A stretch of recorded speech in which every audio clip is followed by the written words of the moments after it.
Comment ça va? Namasté les amis, c'est Lucas pour un nouveau podcast. Alors aujourd'hui, on va parler de Thaïlande, on va parler de 7 choses à savoir avant de partir. Alors bien sûr, liste non exhaustive, 7 choses anecdotiques, 7 choses importantes, 7 choses positives, négatives. Bref, on fait un mélange de tout et on envoie la sauce. Alors, petite parenthèse pour commencer, pourquoi je vous parle de ça? En quoi suis-je légitime? Eh bien parce que en 2008, j'ai posé un congé sabbatique de 8 mois. J'ai tout largué, j'étais salarié, j'en ai eu marre, boulot, appart, ciao, au revoir. Et je suis parti seul, en sac à dos, sur les routes d'Asie. Un voyage extraordinaire, un voyage qui a changé ma vie. Je suis allé en Inde, au Sri Lanka, en Thaïlande, en Malaisie, au Vietnam, aux Philippines, etc. C'est pour ça que je vous en parle aujourd'hui. Alors, on repart sur la Thaïlande tout de suite. Alors, que vous ayez l'intention de partir en Thaïlande pour les congés, 15 jours ou peut-être plus, 1 mois, 2 mois, 3 mois, 1 an, pourquoi pas.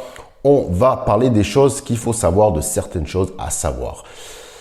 Chose numéro 1, la prostitution. Ah oui, on est obligé d'en parler.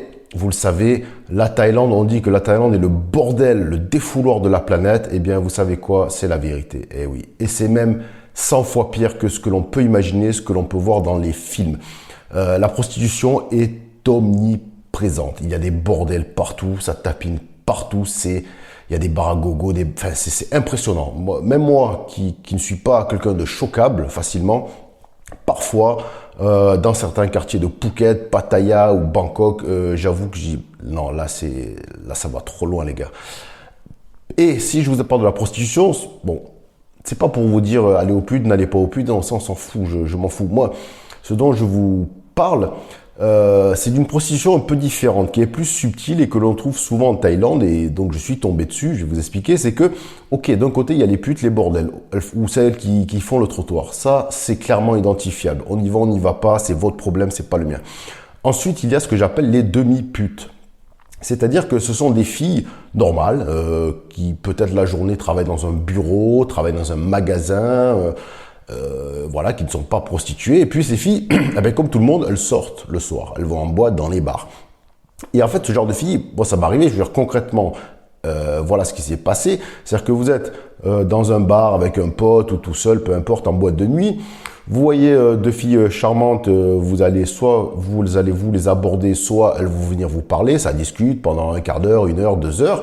Et puis après, vous vous dites, bon, ben, je crois qu'il y a un bon feeling, quoi. Enfin, comme dans n'importe quel bar en France ou dans le monde. Donc, vous dites, ben, soit je prends les numéros, soit je la ramène chez moi, peu importe. Sauf que là, ces filles qui ne sont pas officiellement des prostituées, eh bien, elles vont vous demander des sous. Ok, je viens avec toi à l'hôtel, ok, on se revoit, mais tu vas payer 20, 30, 40, 50 balles.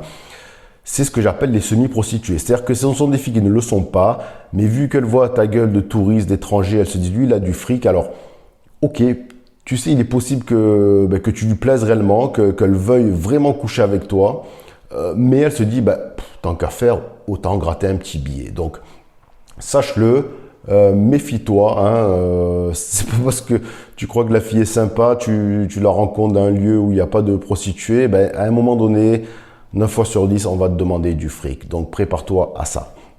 Deuxième chose à savoir sur la Thaïlande, c'est ce qui un peu me rebute. La Thaïlande, j'y suis allé 2 fois dans ma vie. Je sais pas si j'y retournerai, franchement. Parce que la Thaïlande, c'est ce qui a fait son succès, mais aujourd'hui, c'est trop occidentalisé pour moi. C'est-à-dire qu'il y a certains quartiers, certaines îles, certaines villes, il n'y a pas de Thaïlandais. Hein. Moi, je vous dis, prenez des exemples extrêmes comme Khao San Road à Bangkok, comme certains quartiers de Phuket ou même Koh Lanta. Je suis allé à Koh Lanta aussi. Bon, c'est abusé, Koh Phi Phi, tout ça. Il n'y a que des blancs ou des étrangers. Mais bon, après, c'est vrai que c'est les blancs qui sont majoritaires en termes de tourisme. Mais voilà, il n'y a même plus de Thaïlandais, quoi. Vous badez dans la rue, il y a des McDo. Il y a des Américains, des Anglais, des Australiens, des Français.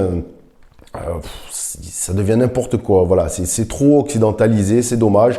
Donc par contre, attention au point positif, si vous voulez aller en Thaïlande pour faire la fête et pour profiter de la plage, allez-y, vous allez vous éclater. Par contre, si vous voulez du dépaysement, quelque chose d'un peu plus, j'allais dire, authentique, oubliez la Thaïlande, allez plutôt au Cambodge ou au Vietnam, éventuellement en Malaisie, mais oubliez la Thaïlande. Bref, numéro 3.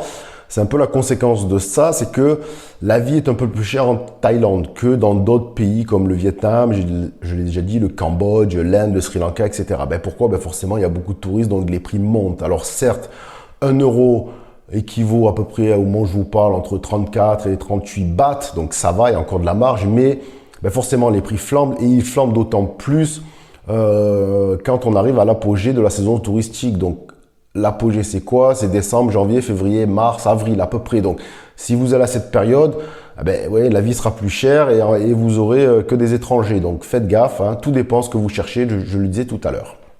Quatrième chose à savoir, évitez le mois de mai. Alors, le mois de mai, moi, j'ai passé le mois de mai à Chiang Mai.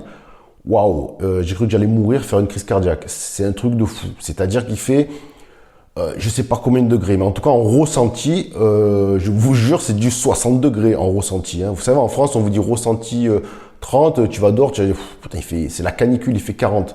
Non, là, tu peux même pas sortir en fait, sinon tu meurs. Chiang Mai en mai, il y avait personne. Avant 18h, 17h, il y a personne dehors. Même pas un chat, même pas un chien, même pas un macaque. Personne. Donc n'y allez pas. Mais oubliez la Thaïlande, faites gaffe. Je profite. Il nous reste encore de 3 choses à voir. Alors oui, je vous dis, petite info, j'ai publié mon livre Aller simple pour la liberté qui vient de sortir mai 2022 où je vous embarque avec moi dans ce congé sabbatique, cette traversée de l'Asie, comme je le dis, en Inde, Sri Lanka, Malaisie, Philippines, Thaïlande. Un voyage extraordinaire, des rencontres de fous. Je vous donne mon avis sur ces pays, je vous fais des réflexions sur le mode de vie des Asiatiques, sur notre mode de vie, nous, en Occident, bien sur un tas de choses, sur la religion, sur les castes, les rapports hommes-femmes, etc.